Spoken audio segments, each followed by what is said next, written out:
Well, people on the beat certainly think that Trump should run. So joining us now for more on this is former Trump 2016 foreign policy advisor and Newsmax contributor George Papadopoulos. He's an Ohio congressman candidate endorsed by President Trump himself, Mike Carey. Good evening to both of you guys. So, George, I want to go to you first.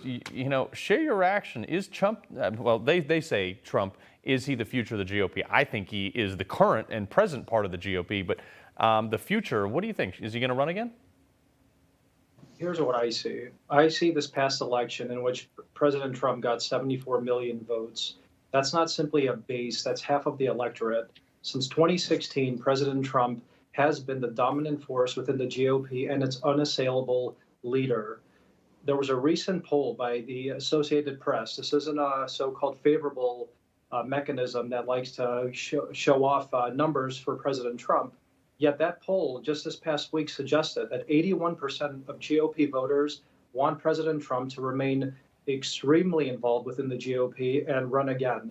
So there's this clear rift now within the GOP where you have this attempt to reclaim power after the series of national defeats, but you need to unify the party. You need to espouse and support candidates like Mike, who do espouse America First agenda that the 74 million American voters wanted. And that's where I think President Trump can be most vocal and have the most impact moving forward, because without Congress in his favor in 2022, even if he's elected in 2024, he's probably going to go through the same exact nonsense that he did his first term with impeachment 1.0, 2.0, various other witch hunts, and he likely will be impeached another time by a Democrat-led majority, regardless of whether he's a successful second-term president or not.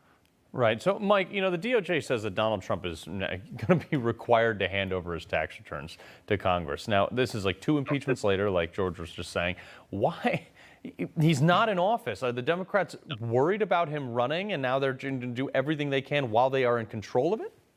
Here's the thing. It's not just the Democrats that are worried. It's the rhinos that are worried. And believe me, I'm in a race with 11 opponents, and as the president called them, they're all rhinos. But what I will tell you is what I've seen in this congressional district. This is a district that President Trump won in 2016 and won it again in 2020 by 15 points. In this district with Republican voters, the president has an 88% approval rating. And I will tell you, we have done tele-rallies with the president. We did one last week. Over 10,000 people. Now think about that. 10,000 people were able to listen to the president talk about why he was endorsing me, but also about the things that the president wanted to talk about. And we're going to do another one Monday night, and we're expecting it to be even bigger. I was in Lorain County and up near Cleveland. There were 35,000 people that showed up, and the town only had about 4,000 people, but 35,000 people came out to see President Trump. He is the leader of our party, and I'll tell you, he is somebody that all Republicans should embrace. Hey, I'm Rob Finnerty. Thanks for watching. If you enjoyed this video, please join the conversation in the comments below. Don't forget to subscribe too. Hit the bell icon to be alerted to breaking news, and remember, there's a whole lot more on Newsmax TV, America's fastest growing cable news network. Newsmax TV, where real news for real people.